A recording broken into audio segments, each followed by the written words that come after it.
Hi everyone, thank you so much for joining us today. Today's webinar will be about how to create your manga from start to finish and where to share it, presented by Kat Jackson. Before we begin the webinar, there are some housekeeping items that we'd like to go through. The webinar will be approximately 1 hour long. All attendees will be muted. Question and answer session will be during the last 15 minutes of the webinar. Attendees can ask questions in the GoToWebinar question box right away. Due to time constraints, not all questions will be answered. The webinar will be recorded. The recording will be sent and shared on social media and will be sent via email to all registrants and attendees. The panelists are Mario Quiñones, myself, Joanna Brower, and Kat Jackson. For those of you who are joining us for the very first time and have never heard about Clip Studio Paint, Clip Studio Paint is your all-in-one solution for stunning, ready-to-publish illustrations, comics, manga, and animations. Learn more at clipstudio.net/n and graphicly.com. And with that, we'll pass the reins of the webinar to Kat and their presentation, how to create your manga from start to finish and where to share it. Thank you so much.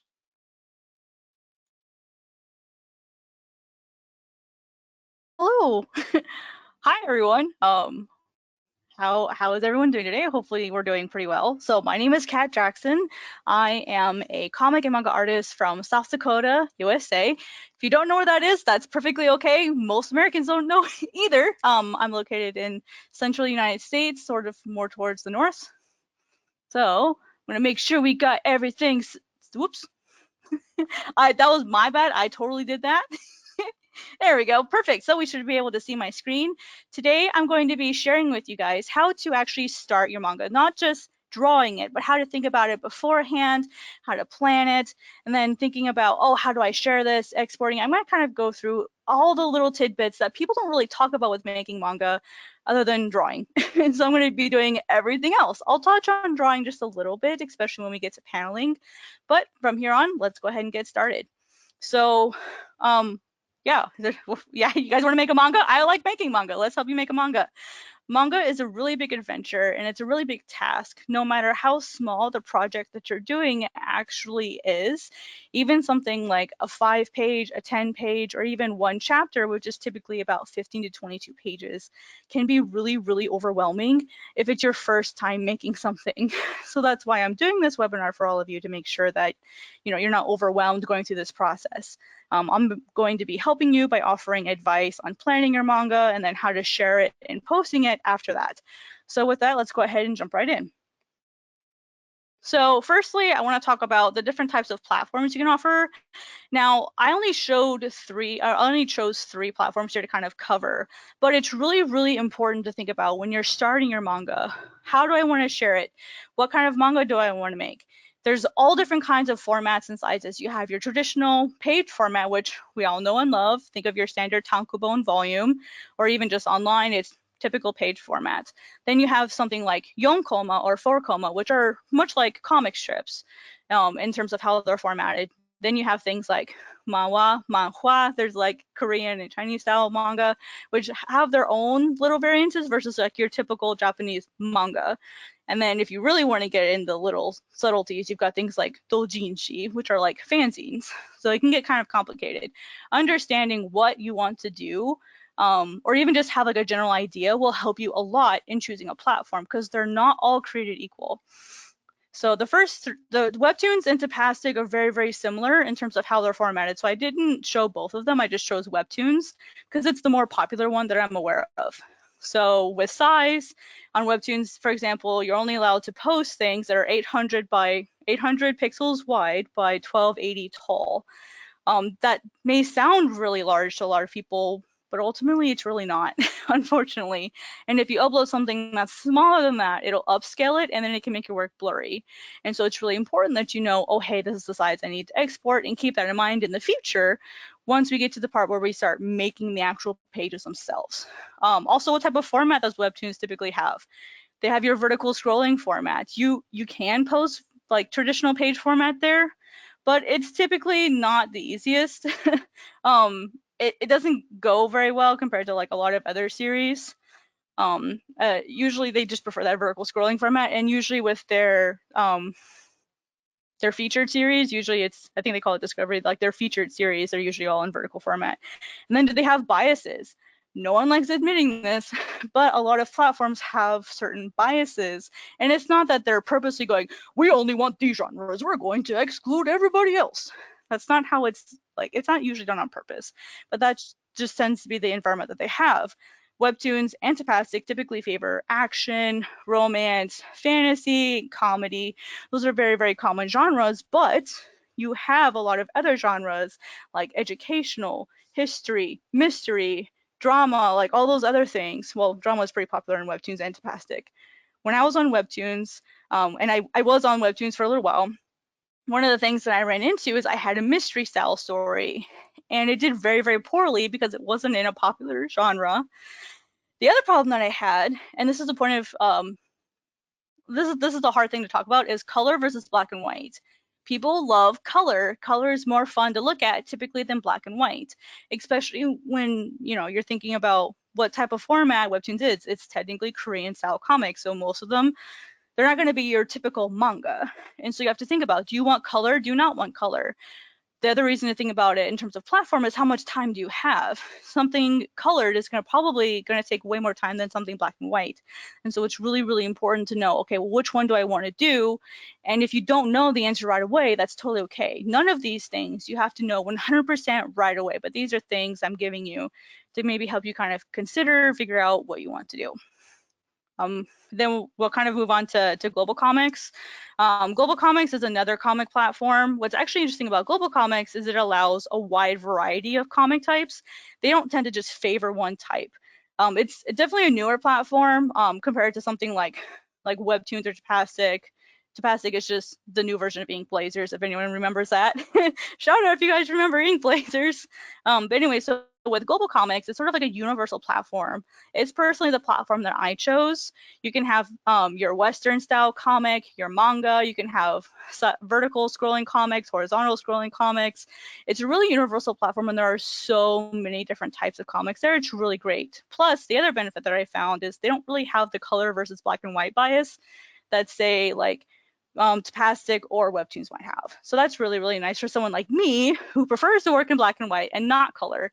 That's the reason why I left Webtoons, is I felt like I was really struggling with having something that was in black and white.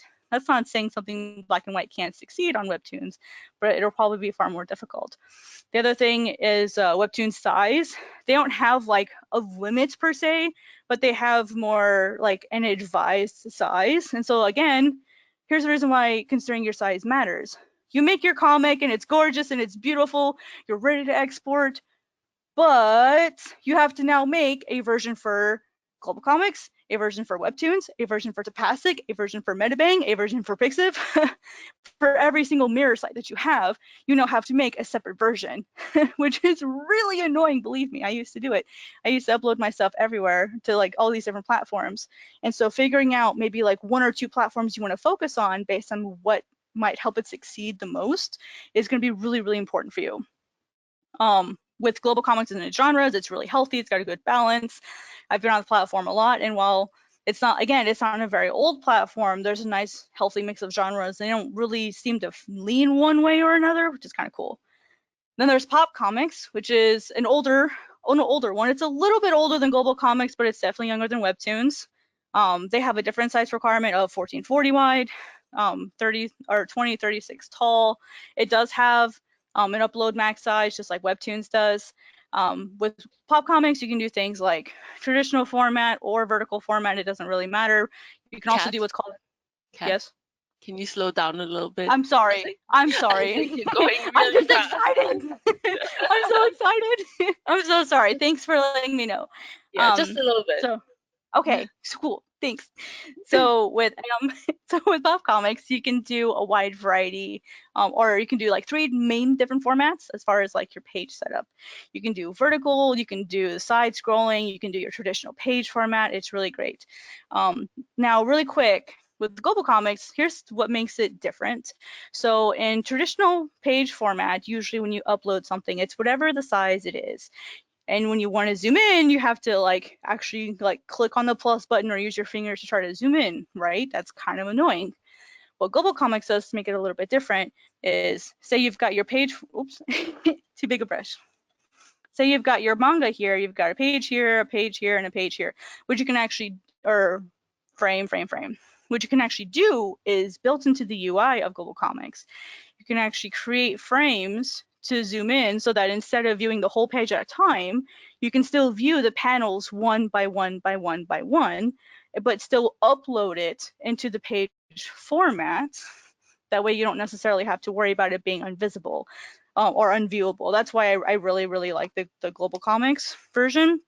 So that's kind of like 3 different examples of, even just with these 3, that they're very, very different in terms of their requirements. And so by looking at all of the different formats that there are, it can be really helpful in going, okay, well, I think my website would do good here, here, here, based on its biases, the format, and its size. So next, oops, clean that one off. Okay. So the reasons why considering your platform really, really matters is the question that no one likes to answer: who is your audience? Well, I want everyone to be my audience. That's not a valid answer, my friends. It's not. Here's why that matters. In audience, you have 2 different main categories when considering who your audience is. You have demographics and psychographics. These are 2 completely different things.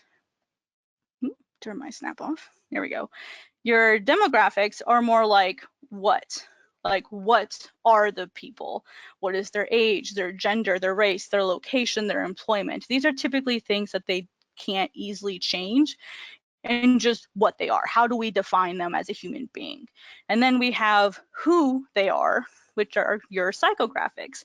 What sort of personality do they have? What kind of values do they personally hold? What is their attitude, their interests? Think of it as like a physical versus a mental aspect of your audience. Why does this matter? When looking at Onami, which is the manga that I'll be showing you guys later for examples, it has things like magic, occult, heroes, journey, there's supernatural, that's a really long word, gods, those are the sort of things, those are the sort of things that are in that manga. And so I can go, okay, well, if I'm thinking about my audience, I'm thinking about what they also might like. So people who like Onami are probably going to be younger people. They're probably going to be people who already like series like Demon Slayer, possibly Inuyasha, or even, let's see, maybe Noragami.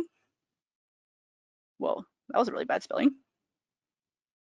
No, I can't spell today. Noragami, so what I can do is I can say, okay, I know that people who like these series might like my series, and because of that, I can know, okay, who my audience is. Again, that can help you pick your platform. If something like fantasy and like supernatural stuff isn't popular on the platform that you've chosen, it might suffer. It might not do as well. So that's why understanding this helps. Also, when you start sharing links after your manga's done and it's posted, like you can go to some, for example, subreddits and share your manga. You're not going to take a manga like Onami, which is about magics and heroes and gods. You're not going to take that and share it in some sci-fi comic Reddit. Wouldn't make sense, right? So by understanding who you're actually sending this to or who your targeted audience is, not just their age, not just your gender, their race, whatever, you're also thinking about who they are as an individual and what they actually like. That can help you reach the correct people, which will help you get that success that you want. So now, ooh, that got a little cut off, didn't it? Bummer, dude. Let me fix this. So the other category you want to think about is contests and publishers. With contests and publishing, it's a little different in the fact that you may not necessarily get to choose what you're doing for your manga. For example, for my manga Onami, that was my entry into the Shonen Jump Tezuka contest. And it had very specific layouts for us. We had a maximum number of pages. I don't believe there was a minimum. It had to be in black and white. It had to be like this. So what I had to do, and all of the other entrants, is make sure that my manga fit all of those qualifications and then submit.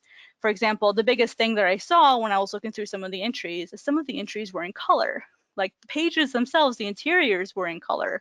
However, if you look at the rules, black and white only. So there was a very large chance that those people who entered with a full color entry got automatically disqualified for simply not following the rules. The same thing applies to looking at the judges. What are their preferences? The Shonen Jump Tezuka contest had over 3,000 entries, mainly because, dude, the panelists, like Akira Toriyama from Dragon Ball, we had Kazue from Slam Dunk, we had, I'm sorry, I can't remember the name, from My Hero Academia. Like we had like a crazy, even Ichiro Oda from One Piece, like it had a crazy list of judges. And there are all shonen writers, and so like thinking about, oh, how do I make a good shonen? This is also for Shonen Jump. Like you wouldn't take a shoujo and submit it to a Shonen Jump contest. Your judges, while they may like it, they're like, this is not what we're looking for. So you're not gonna win. I did not place in the contest. I was not surprised, but I still did, I still did my best, and it was great. It was really cool seeing the results, and that's my next point. One of the things that I wish I would have done is looking at past entries for very similar contests, especially other Shonen Jump contests, and look at who did win in past contests. Be like, okay, that's the standards that I need to reach, or here's what might be an example of what they're looking for, just to kind of give you guidelines, that sort of thing. The more you can do for yourself to figure out how can I do this the best, is the better you'll be. The other thing is be really active in your community. Don't just like go to Webtoons or GlobalComix or wherever and just like post your manga and like never and leave. Like make sure, if you can, reply to those people who are commenting on your stuff. Like and I'm really bad with this on YouTube. I'm constantly looking for comments to reply to. I feel really bad if I miss anything. You want to build that community around your manga. Like you want people to know that you care. Yes, to a point. You may get too large and you're just not going to be able to reply to absolutely everybody. That point will happen, especially later if you get picked up by a publisher. It's just going to be impossible to reply to everybody and all the questions. But again, while you're still small, whatever platform you're posting on, like reply to people. If you share it on Reddit and people like leave comments for you, Redditors leave comments, reply to those people. Like don't get obsessed with having to reply to everyone, but just be sure that these people know that, yes, I see you. I care that you're replying. Thank you. It's a compliment. Anytime someone gives part of their day to give you a comment or a like or whatever, anytime someone interacts with you, that's a huge compliment. And so just giving back a little bit is great. I can't tell you guys how many times people have been shocked when I've replied to them on like Webtoons or Reddit or whatever. Like people are shocked when I reply to them. They'd never expect it. So it's a pleasant surprise, and it'll just build that connection to your following, which is what you want. You will not succeed without a community to support you. You are literally just an artist who posts something. And so building that community will really make them want to support you no matter what. So now we're going to get into the section where we're actually going to be talking about the actual like meat and bread and butter about like the actual making of the manga. So the first thing I wanted to cover is what's called Kisholten kits. I forgot my line. Oop. Boop, I fixed it. So Kisholten kits is basically sort of like a writing, I don't want to call it a theory, it's like a writing format or writing style for manga. The main thing that differentiates Kisholten kits from, say, like the typical Western writing format is it's typically not conflict driven. Now, it can be conflict driven, but that's not the main purpose. It breaks the story down into 4 main chunks: Kiku, Shoku, Tenku, and Keku. And we'll go kind of break each one of those things down. Kiku, your intro, is the time where you introduce your characters. You're introducing your settings, anything that's any other information that's important about the characters, about the setting. Basically, it's like your information stage where you're giving them all of this information so that the reader will know what's going on. Your shoku is like your development stage where you're taking all of the information that you've given them and you're developing relationships, you're developing the story, you're kind of leading up to this climax moment. It's very similar to the rising action in Western style writing where you have your information in the intro. And in the next stage, your development or rising action in its equivalent in Western writing, you're building, right? So then we have the tenku, the twist. This is an unexpected twist. It can be called a climax. In the actual Kishol Tenketsu, it's called the Yama. It's the biggest twist. If there's like multiple smaller twists, kind of like, oh, this happened, oh, that happened, oh, that happened. And then you have your one really big like climax twist, that's called your Yama. That's your biggest one. You should always have like one that stands far above the rest just to make it clear like what is the pivotal moment for this story.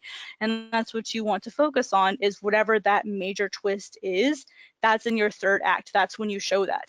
Now again, Kishol Tenketsu, it does not have to be conflict driven. That's something that is kind of hard to understand. That's something I don't want to dive too much into because I've got a lot more other content to cover, but that's something that's really important to keep in mind. The last bit, which is kekku or ochi, is like your conclusion. It's like the result of the twist. It doesn't have to be this crazy long, this twist happened and then everyone figured it out and lived happily ever after. Like your conclusion doesn't necessarily have to be this like super satisfying moment. It can just be, and this is the result, and leave it at that. Boom, story done. It can be that simple or as complex as you want to make it. Now, taking this and looking back at a lot of the manga that's out there today, a lot of the manga they're doing really well, you know, they have the conflict, they have those things. So this is more of just like a general frame to build your work on, but because of everything being so westernized, it's kind of moved into it now has a conflict. One of the things that's very, very interesting is through some of my research, I discovered that a lot of the creators on Super Mario Brothers use Kishol Tenketsu as their base, which I found very interesting. And so now when I go play my games again, I'm going to be watching very, very closely to be sure that it's correct. Just, whew, interesting. So I hope that was kind of helpful for like how to build your story, how to think about your story, your plot. And this is all writing phase. So the next phase we're going to get into is now that we've kind of got an idea of our script, we kind of know what we want, we've got our characters designed, we've got like all of our stuff designed, we're ready to start making pages, like let's get into it. So Clip Studio, if you have the EX version, has two really cool features. Well, it's one really feature with two parts. It's called your story feature. When you open Clip Studio and you go to File, New, you have two different options here that can be used to your advantage. We have your typical comic, which is the one that most people use. It's the oldest one. What's really nifty about this is this creates essentially what's like a master file that manages all of your pages together. I'll show you this in just a minute, but I just wanted to bring this option up and actually show you guys what it looks like. You can set your page size if, you know, customize, or if you use like a Western style, like for a comic, all your different manga sizes. You can set your DPI, which is your resolution. So think like 300 DPI is usually good for printing. Most manga is created in either 450 or 600. So you can create all of this. If it's color, you can put it in color, your modes. It's really, really awesome. You can basically totally customize everything. Is it right to left? Is it left to right? Does it have a cover page? Does it not have a cover page? What are your margins, your templates? Like I can help, I'll just cover all of that a little bit later, but in this, you can set all that up. Now, what if you make a webtoon? No worries, Clip Studio has you covered.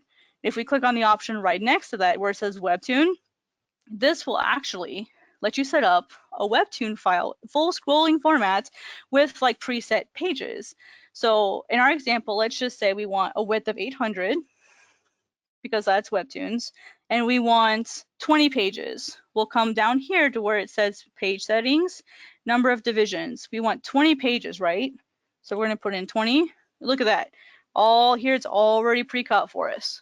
It's awesome. Or if you have like, there's other different options. You can also record your time lapse, just as always. Clip Studio does have the time-lapse feature, which is super fun. I've seen so many people playing with it now. It's great. But this Webtoons feature is sort of like a newer feature that they've added within the last year. So no matter what format you make, whether you do a Webtoons format or traditional comic format, Clip Studio has you guys covered. And so what does that actually look like? Let me show you. Here is my file that I had for Onami. So basically all of my pages are here, page 1, 2, 3, 4. I can actually open these pages and edit them individually, which is pretty awesome.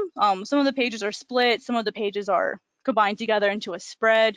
I prefer to work in a spread. I find it much easier just to kind of manage all my information if I can see both pages at a time. Plus, when I'm making my pages, I like to make sure that the 2 pages actually look good together and not just I'm making them separately and then find out they look really awkward when placed next to each other. So usually I'll make my pages as spreads, and then these are separated because I exported it to upload for the contest, and I chose to separate them all before I exported. So, but we're not going to get there quite yet. We're going to talk about exporting and stuff later. Comics, understanding your margins. There's 2 different types of margins we're going to talk about. You have your Western style margins, which are like your live area, your trim, your bleed, blah, blah, blah. And then you have kind of like a second set of margins, which are your manga margins. So they're a little different, but you can use them together to help make sure that your margins are clean and everything's in the right place. So I'm going to show you guys using some of my own examples. So these are the sketches for, excuse me guys, I'm going to get a drink.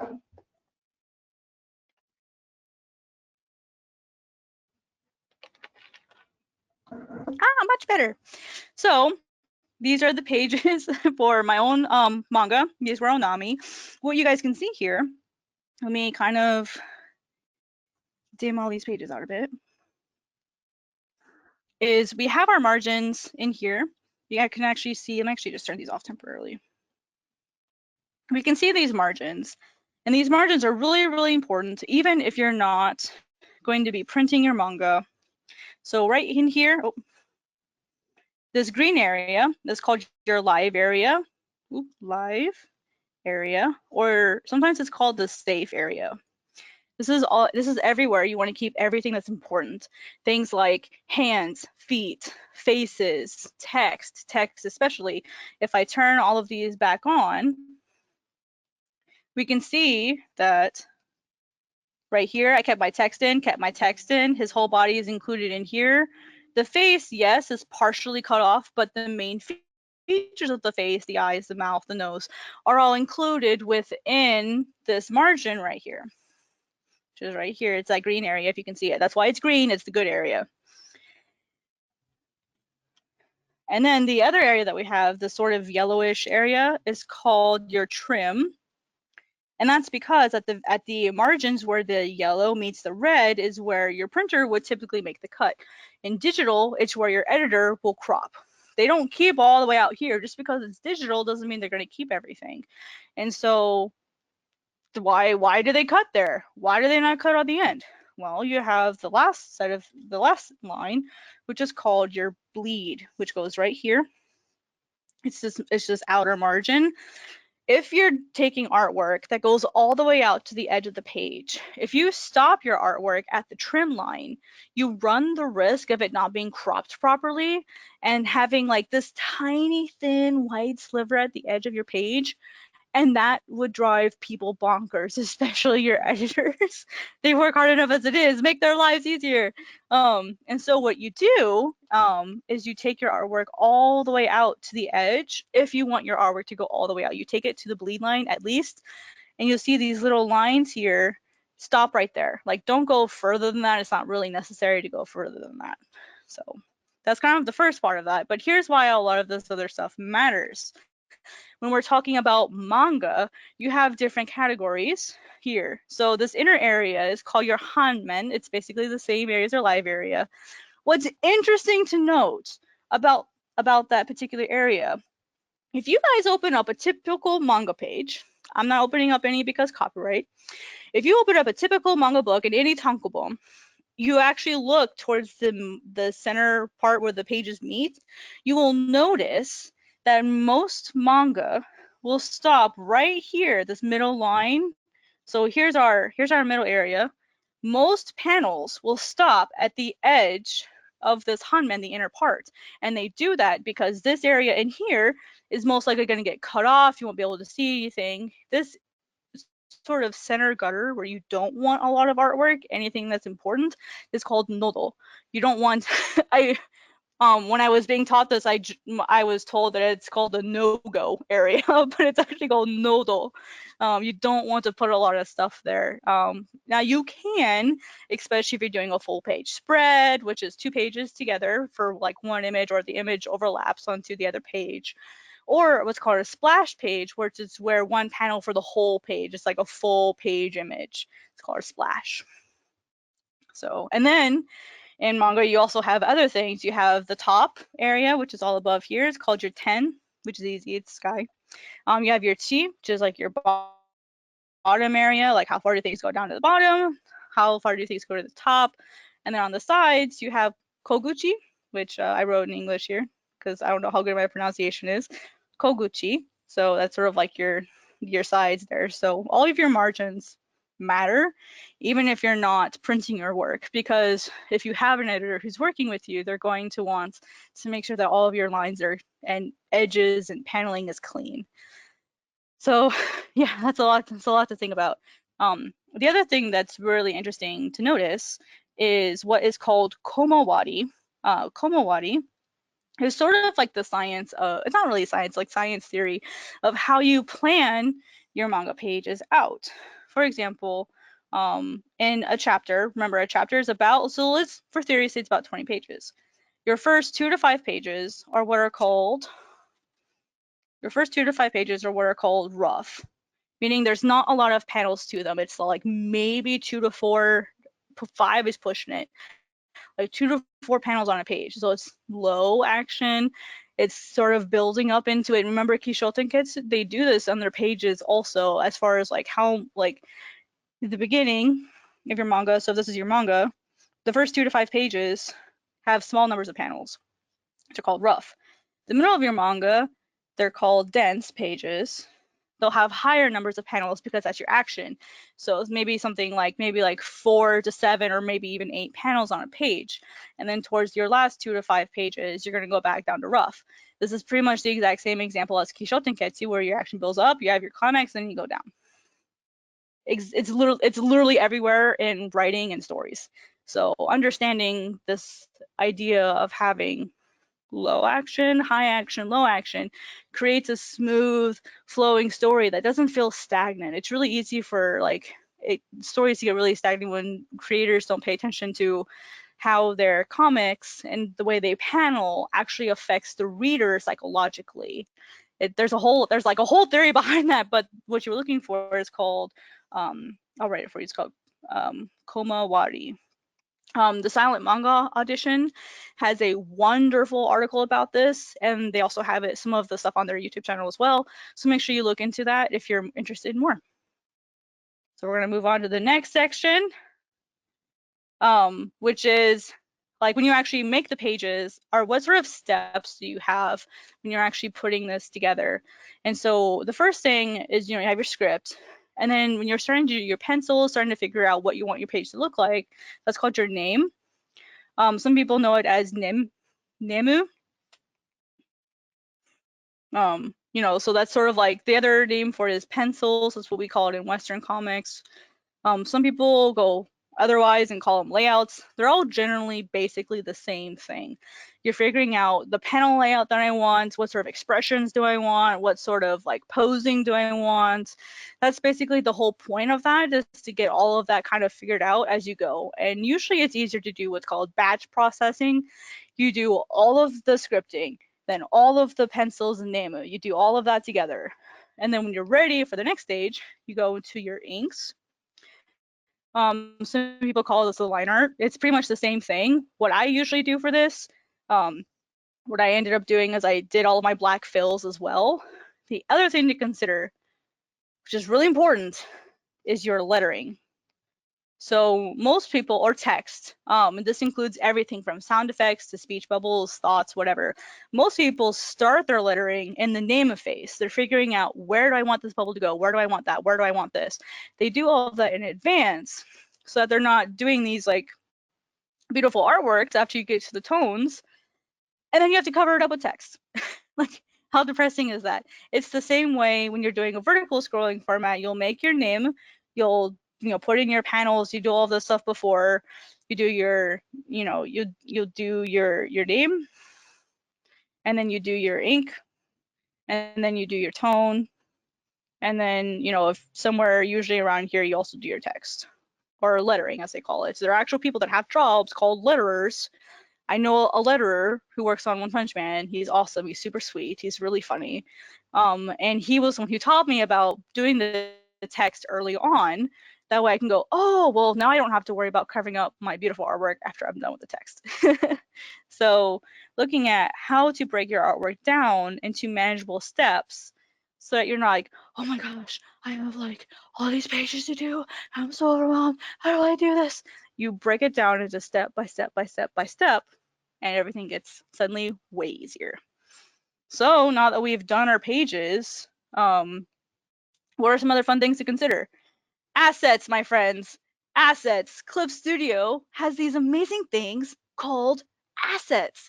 And what these are is these are things that you can download from other users. They have an entire, I'm actually open up my assets manager. Oh, it's on my other screen. Boop, boop, boop. So we have our assets here. You can find it by your launch window. You can go in here, you can type in pretty much anything you want. So I'm gonna type in cat because that's my name, even though I spelled it wrong.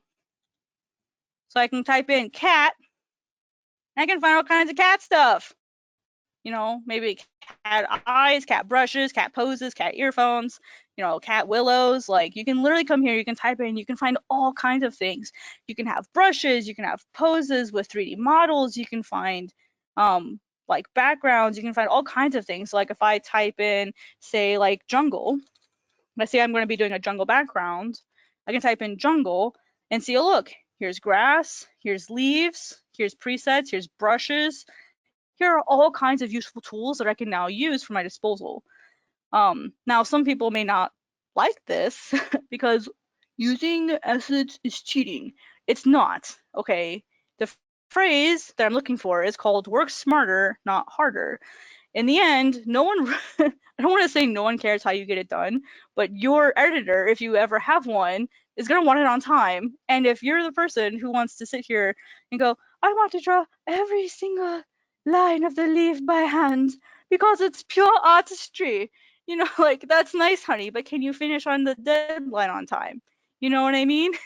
So instead of me having to draw this all the time, I've got my assets over here, and I wanted to show you guys how I kind of manage mine. I have different categories that I've created where I organize them. Here are kind of all the weird circles that I have.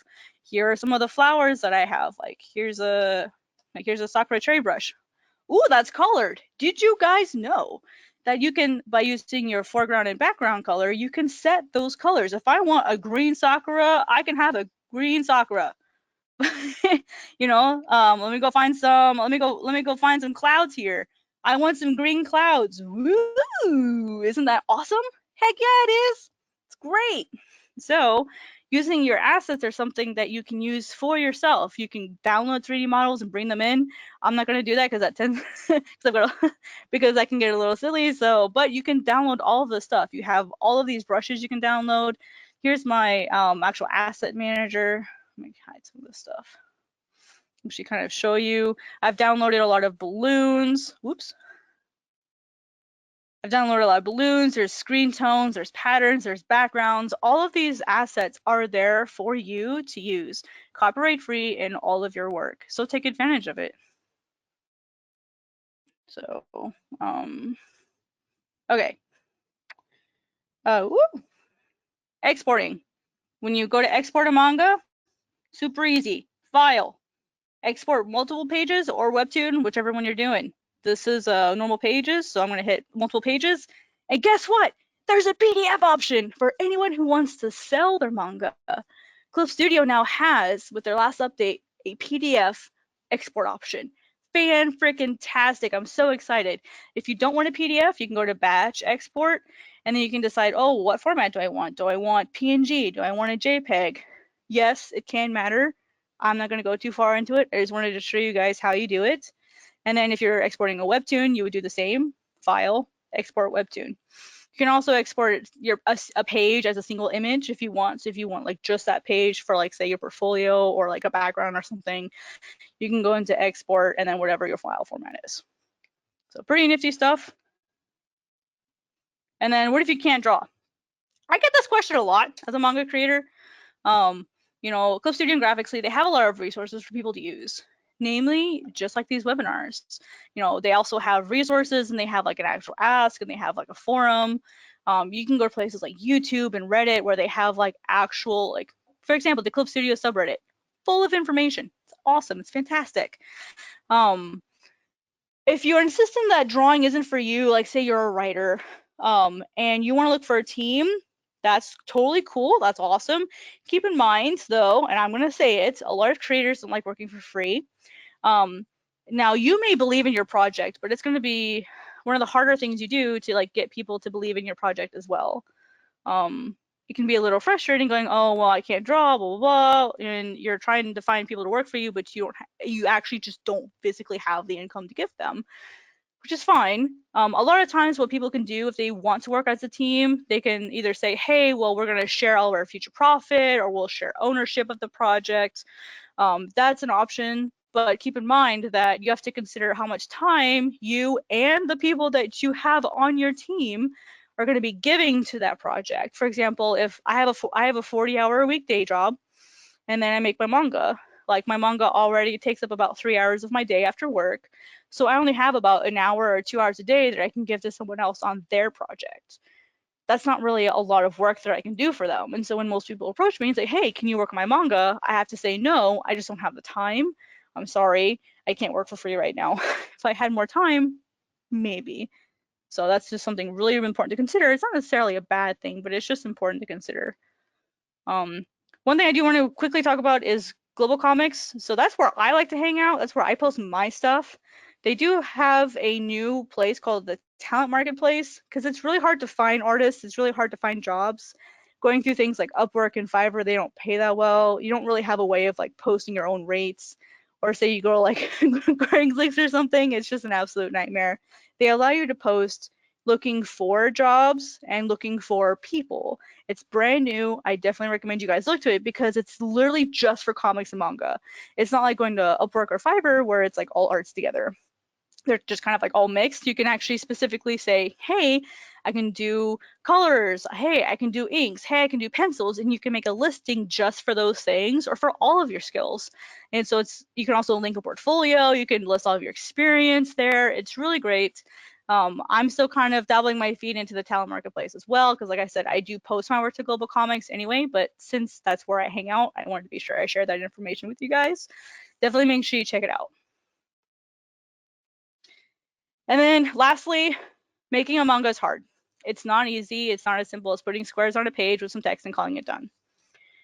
It can be really frustrating when you've spent a really long time working on a project and you're just overwhelmed with all the stuff that either you've done that hasn't worked out or you've not even started yet and you're just like, oh my gosh, where do I even begin? That's what I wanted to kind of share with you guys, is sort of like, how do I look at a manga, thinking about where I want to share it, who I want to see it, and then how do I break the manga step by step down into a process that doesn't feel so overwhelming. And I know I gave you guys a lot of information, but last thing I want to drop with you guys is my own manga that I did, Onami, was 50 pages. I had 120 days to do it. That's a lot. Or that's not a lot of time. That's a lot of pages for a short amount of time. And half of those days I had a dislocated arm. So that wasn't a very pleasant experience, believe me. But because I knew I still had a process and I knew step by step what I could do, it made the process a little bit easier so that I didn't feel so overwhelmed despite all the chaos that was going on in my life at the time. And it wasn't my best work. That's okay. I honestly had to cut about 10 to 15 pages to out of the story to make it fit for the contest specifications. And my next series, I spelled next wrong. My next series is Ghost Child. It'll be released in June of this year, so a couple months. I've been working on it for 11 years, you guys. 11 years. I started it in 2010 when I was studying animation at Ames Community College of Art and Design.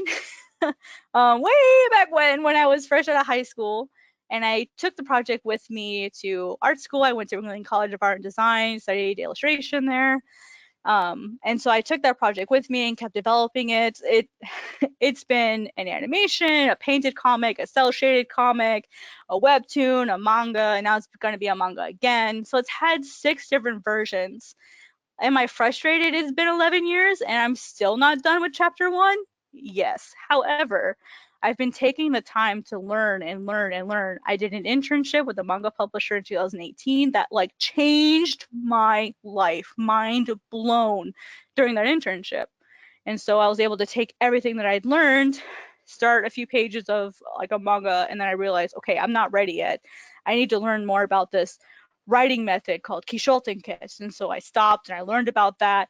And then I learned a lot about Komawari when I did my Onami manga. So like every step it's been a process. 11 years for one manga is a lot of time. I'm going to be honest, it's a lot of time. But be patient with yourselves. Be willing to accept that your first draft won't be good. And that's where I am. My first 5 drafts were not that good. And the next one's going to be better. So I hope that was helpful to you guys. I hope that was interesting information. Hopefully you guys learned something from that. If you guys have any questions, feel free to reach out to me on social media. I'm always happy to help out. Thanks. Okay, then let's go into questions because we have a lot and oh my goodness. God. I'm ready. Yes. It's all like super interesting questions too. So there's gonna be some talking, I'm sure. First, boy. maybe short questions. Like, what was the part that cost the most when doing your manga? What was the most expensive thing? Yeah, when creating it. Well, in terms of time, the most expensive part for me is definitely my inking process. I'm sure you guys have seen that my inks are like really crazy. My inks are like really crazy detailed. And so like sometimes doing all of these details, even if I'm using assets and brushes, it can take a really long time. As far as like financially the most expensive, when I was doing my manga on paper, the paper was definitely the most expensive because I imported deleter paper from Japan. And that was really pricey. Yeah. That was really expensive. Oh God, yeah. Okay. But like I suppose like that's also a good way why you probably transition to digital. Yes. Just Yep. a little bit cheaper. Just a little bit cheaper. Yeah, it's a little. Well, not only that, it's also easier to edit. Like you can sit there and do this beautiful drawing on paper, but if you suddenly realize something is the wrong size, you can't just Control T and transform it. You have to go into and edit it, and that's a hard part of the process. So working digitally helps save me time too. Yeah, and like screen tones, they are Yes. very expensive. Yes, like $80 for like one. Yeah, of course. Okay, next question. So the artist has a wonderful story in their head. Maybe even a script. When is someone ready to draw a manga? You're always ready. I know that sounds like a not very helpful answer, but let me explain. So deciding when you're ready to actually make the pages, especially in terms of skill level, is really, really intimidating. My first comic I drew when I'd only been drawing for 2 years. So heads up, guys, I started drawing when I was 18 years old. I'm 30 in June, so that wasn't that long ago. My first rendition of the comic was done in 2015. I started drawing in 2010. So I'd only been drawing for 5 years, and even before then I'd been making versions of the comic, like trying to work it out. The sooner you start on the visuals, the more time you'll have to work out the kinks in the visuals so that everything is done smoothly. And here's the thing, you don't have to share it online. If you want to make like the first draft of like your first chapter for yourself, by yourself, and keep it to yourself, dude, do it. Like, do that and have that ready for you so that when you feel you are ready for your skill, you've already started working out the paneling. You've already started working out character designs. You've already started that process. And then when you're ready, skill-wise, dude, you're going to be set. That's exactly the position I am. I've done my comic, 5 times already? And now that I feel I'm at the, yeah, exactly. And now that I'm at my 6th rendition, I finally feel like I have the proper skill level to really make this make the artwork for the manga what it deserves to be. So you're always ready. Good. Yeah, I think it's great. Like, waiting to be perfect is probably not gonna get anything published. You'll never be perfect, ever. Perfection is impossible. Yeah. How do you deal with, like, you work on a manga for a very long time, and then you look back at it and you say, oh my God, my style has changed so much. Do you start over? Do you deal with the changes? How do you go about that? The big thing is I see each stage as something that I've learned from. I try to never look at myself and be discouraged as far as how long it took me. Every single step that I did was something that I learned something from it. My old version that I did in 2016, which was like a cell shaded like Western comic style version of my manga, it sold 377 books. So like it still did well. It wasn't my favorite. It's not my favorite version, but I was able to learn from that process. And even the next version that I did, I almost never posted it online. That version was in 2018 when I was doing my manga internship. I didn't really post it anywhere, but I still learned from it. So looking back at your previous versions shouldn't be something you look at and go, ew, cringe fest, ooh, ooh. Like you shouldn't look at it like that. You should look at it as like, what did I learn? And if you have to, write it out. Like take a day, sit down, write out what you learned from it, and that way you can help like process that information. So don't ever get discouraged by the amount of time you spend on something or how many renditions you have. But at the same time, if you decide to change the style, like you better be all or nothing. like if you're gonna go for it, and don't be ashamed to change the style. How detailed do you think the idea has to be to start working? Like, how much development needs to go into the script before you can start, like for your manga? Like how much do you already know about the story and how you're gonna lay it out? That's a really, really good question. So there's different ways to approach it, and I think it kind of depends on if you're a team or you're working by yourself.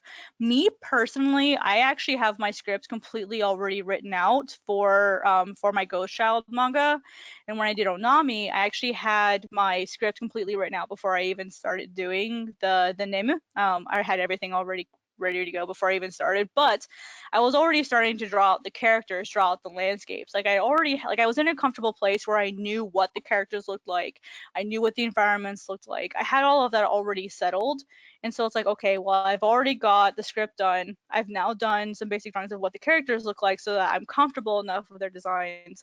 Let's go ahead and start doing pages. However, something to consider is that even if you don't have the characters fully fleshed out, I do believe that you can start on your name or your pencils, your layouts, and use just like generic looking characters. Like, like for example, like may know that this drawing was Pon, but when I drew it, it was just like a person standing there with a stick. But like I knew that it was Pon, I knew who that was. When I was doing this particular character, I knew it was this character, but I hadn't quite fully fleshed out what he looked like. Fun fact, he has 4 wings. He only had 2 until I started the inking phase. Like last minute I added that. And so like you may have changes that happen throughout your series as you're making them. And so it's like, oh, whoops, I didn't mean to change that design. But how do you stay consistent if you change a lot of things? Is that difficult for you? It can be. For example, when I made this change, I had to go back into some of my old pages and make that change.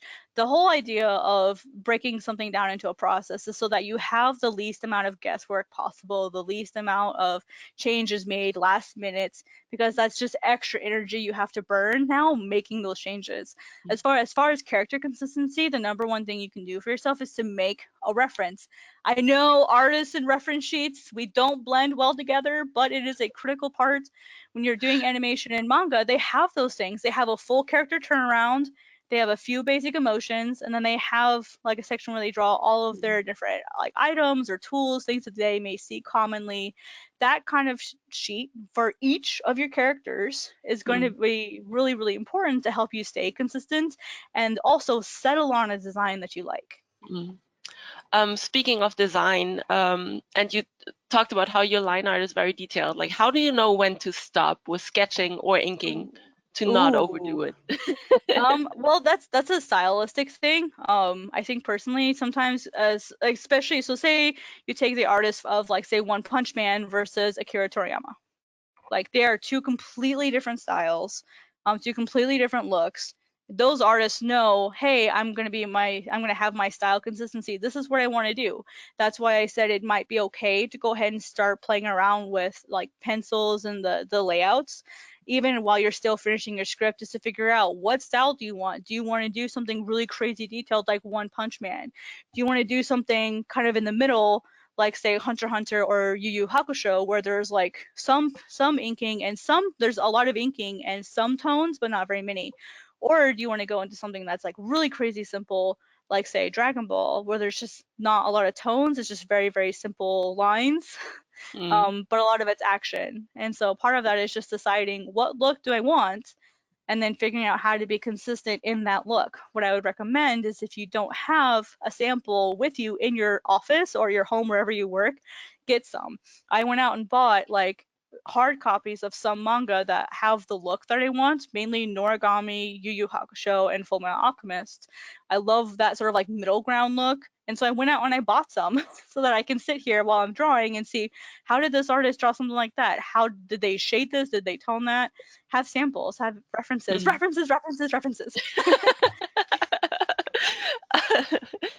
Okay, fantastic. Just a bit of a technical question. I know, like for web-based comics, it's not as strict anymore.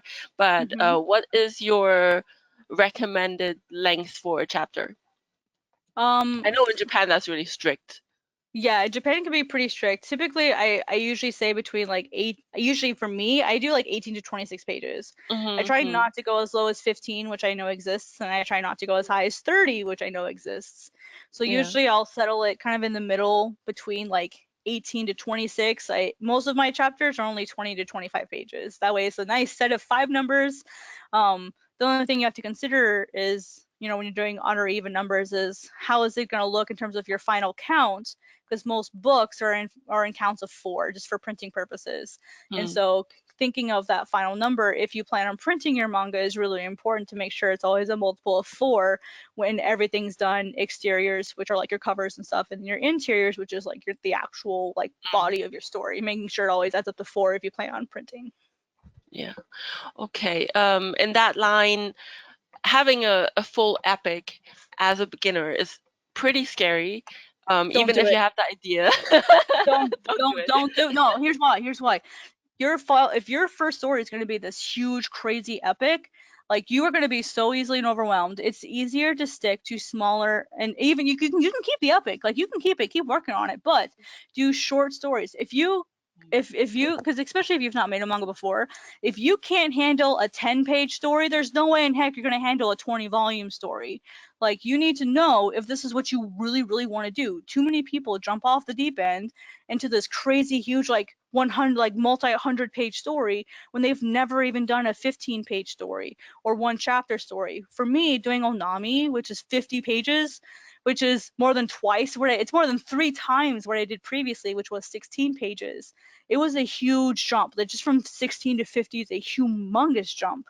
And it got a little overwhelming sometimes. And now that I'm realizing that my next story is going to be like 600 pages, I'm going to need to, Ghost Child is going to be it's about 4 volumes, 3 to 4 volumes. And so it's like, that's going to be a huge jump for me. But because I made those failures, I made those mistakes and not being prepared, I feel like now I can be better prepared for that journey.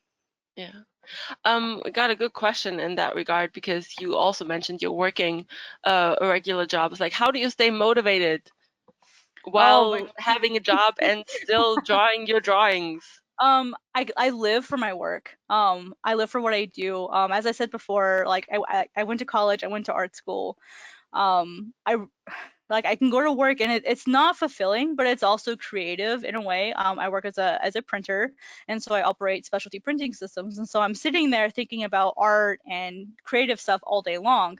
And literally all I can think about when I'm at work is my manga. I have like a post-it notes, and I'm always drawing pages and drawing my characters. Like I'm literally, I hope my boss doesn't watch this. I'm always drawing, especially on my breaks and my lunches. It Huh. is literally all I think about. And I Yeah. think finding that project, that story that just like consumes you to the point where like you just love it so much, you Yeah. you just can't help but want to do more. Like my favorite line from someone is, if all you can dream and scheme is about it, and life seems useless and worthless without it, if you'd gladly sweat for it, fret for it, and plan for it, then lose all your terror of the opposition for it. If you simply go after the thing that you want with all of your capacity, strength and sagacity, faith, hope, and confidence, and stern pertinacity. If it's really long, but the line ends, basically what it's saying is that if all you can think about is that, and if like you'd gladly like suffer and lose sleep, and like that's all you can possibly think about, then that's what you should do. And that's the thing, is you have to love manga, especially if you want to get into being a professional. I mean, like, you are going to lose sleep. That's just part of the reality, Yeah. especially if you want to become a professional. Somewhere out there, I forget where, like, whose schedule it was. It was a mangaka's schedule, and he sleeps like 3 hours a week or 3 hours a night. It's crazy. But like, you have to be prepared to sacrifice for that. But I can Mm. tell you, if you're understanding that these sacrifices are there and they might happen, and that doesn't scare you, like, you have to figure out a healthy life balance. But for me, Mm. it's literally all I think about. And so Yeah. that's for me how I keep going, is that's all I can think about. And my teacher back in art school, like he gave everything for me, and my goal is to make him proud. And like my art school wasn't very fond of manga, and I was told to stop drawing manga all the time. And Mm. so like I've got that motivation too. Yeah. So it's just, yeah, it's kind of hard to explain passion, because passion is something kind of intangible. Yeah. But you Mm. kind of know when you have it, and if you don't have it yet, maybe it's not the right story. Mm. Like maybe, yeah. That brings us probably to the last question, because we're a tiny bit over already. Oh, I'm But sorry. we've had so many good questions. Yes. A bit on the difficult side, I would think, but Okay. if you have any tips on that, like, how do you know your idea is a good idea? I think all ideas are good ideas. The I question suppose is, if you lose sleep, it can't be that bad. yeah. Well, right, exactly. But here's the thing: all ideas are good ideas. However, the execution matters. For Hmm. example, like if your idea is like a girl is being stalked by a wild monster. Okay, well, guess what? Like Red Riding Hood. That's one version of this. You have like all these different like mythologies from all over the world are people being stalked by monsters. Like pretty much any idea that you have is going to be already done. It doesn't matter if you look at what the core of what your idea is. 99% of the time, it's probably already been done. However, thinking about how can I make this story like have a twist of its own to make it its unique own story is hard. It's Hmm. really hard to be unique nowadays, especially with so many creators and the internet, like connecting all of us together. It's much easier to find people that already have something similar to yours. But as far as knowing if it's good or not, the best thing you can do is get feedback. Get feedback from other people. I have an editor who works for a top publisher in New York, and he gives me feedback all he will give me feedback if I ask them. So like, which is really cool. They've offered that for me, but not everyone has that. So what you Yeah. can do is you can go to smaller places, get feedback. If you're scared to share your work with someone because you're afraid they're going to steal your idea, you're not going to get very far. Like, you need to be willing and be open to get that community feedback, because someone may see a plot hole and you don't see it. And it's like, oh, I wish I would have known about that plot hole. Oh, well, I wish you would have opened up and shared it with someone so that they could tell you.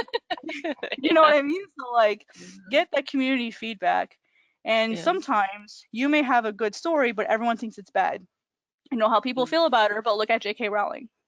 Mm-hmm. Like, people didn't think it was a good idea. Like, she got rejected so many times, and then she finally had one person who believed in her and published her work, and now look at it.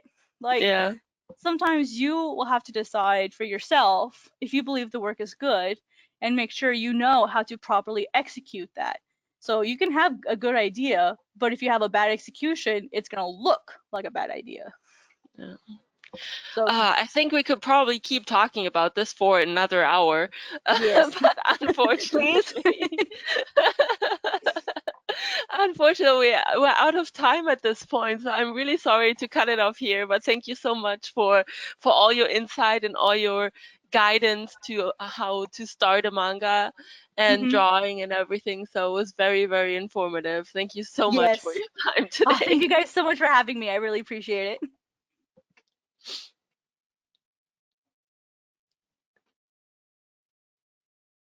So thank you so much, Kat. Thank you so much, Joanna, and all of you who joined us today. I'm pretty sure that we all learned a lot. So we need to process now all the Yes. information because thank you so much, Kat. You share with us a You're very welcome. valuable lessons about your experience. And also, I want to share with you one last bit of information that you can all learn more about Clip Studio Paint in our website, clipstudio.net/n and graphicsly.com. And a quick reminder that this webinar is being recorded and will be uploaded in Clip Studio Paint channel and also in YouTube, in the YouTube channel of Graphicsly. So also for more information about Kat, don't forget to follow her, follow there, and ArtCrumbs in Twitter, ArtStation, YouTube, and also Yes. at GlobalComix. Mhm. So yeah, make sure to follow Kat on the YouTube channel because there are a lot of great things coming, right? Yep. I also stream 2 nights a week. I stream Tuesdays and I stream Fridays. I love taking questions and hosting demos during those times. So it's the perfect opportunity to stop and actually ask me something. So yeah, for sure, join my YouTube channel and I'll happily answer questions as they come. Okay, thank you, Kat. Thank you, Joanna, for today's Of session. course. And a reminder that you can follow us on social media and stay tuned with more events and more webinars in the coming weeks. So stay tuned and see you on our next webinar. Bye-bye. Okay. Bye. Bye.